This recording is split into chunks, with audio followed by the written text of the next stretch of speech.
हरे कृष्ण। अब हम श्रीमद् भगवद गीता का अध्याय 1 श्लोक संख्या 43 का पाठ करते हैं। दोषैरेते कुलघ्नानां वर्णशंकरकारकै उत्साधन्ते जातिधर्मा कुलधर्माश्च शाश्वता। दोषैरेते कुलघ्नानां वर्णशंकरकारकै उत्साधन्ते जातिधर्मा कुलधर्माश्च शाश्वता।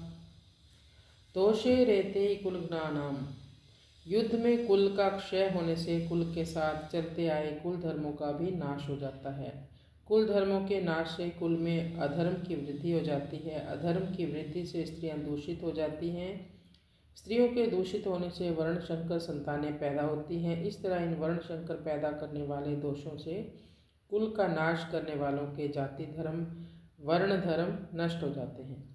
कुल धर्म और जाति धर्म क्या है? एक ही जाति में कुल की जो अपनी अपनी अलग अलग परंपराएं हैं, रिचुअल्स हैं, अलग अलग मर्यादाएं हैं, अलग अलग आचरण हैं, वे सभी उस कुल के कुल धर्म कहलाते हैं। एक ही जाति के संपूर्ण कुलों के समुदाय को लेकर जो धर्म कहे जाते हैं वे सभी जाति धर्म अर्थात वर्ण धर्म कहलाते हैं, जो कि सामान्य धर्म हैं और शास्त्र विधि से नियत हैं। इन कुल धर्मों का और जाति धर्मों का आचरण न होने से ये धर्म नष्ट हो जाते हैं। श्लोक संख्या 44।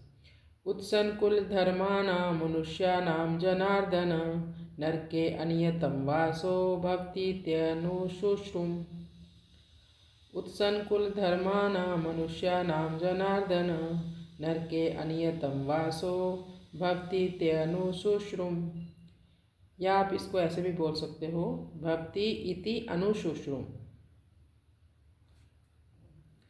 उत्सन कुल धर्मानाम, भगवान ने मनुष्य को विवेक दिया है, नया कर्म करने का अधिकार दिया है, इसलिए यह कर्म करने में या ना करने में, अच्छा करने में या मंदा करने में स्वतंत्र है। इसलिए इसको सदा विवेक विचार पूर्वक कर्तव्य कर्म करने चाहिए।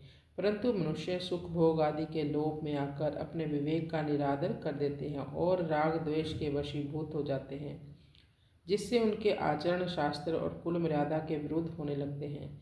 परिणाम स्वरूप इस लोक में उनकी निंदा अपमान तिरस्कार होने लगता है और परलोक में दुर्गति नरकों की प्राप्ति होती है। अपने पापों के कारण उनको बहुत समय तक नरकों का कष्ट भोगना पड़ता है। ऐसा हम परंपरा से बड़े बूढ़े गुरुजनों से सुनते आए हैं। मनुष्याणाम पद में कुलघाती और उनके कुल के सभी मनुष्यों का समावेश किया गया है, अर्थात कुलघातियों के पहले जो हो चुके हैं उन पितरों का अपना और आगे होने वाले वंश का समावेश किया गया है। यानी युद्ध से होने वाली अनर्थ परंपरा के वर्णन का स्वयं अर्जुन पर क्या असर पड़ा, इसको आगे के श्लोकों में बताते हैं। हरे कृष्ण।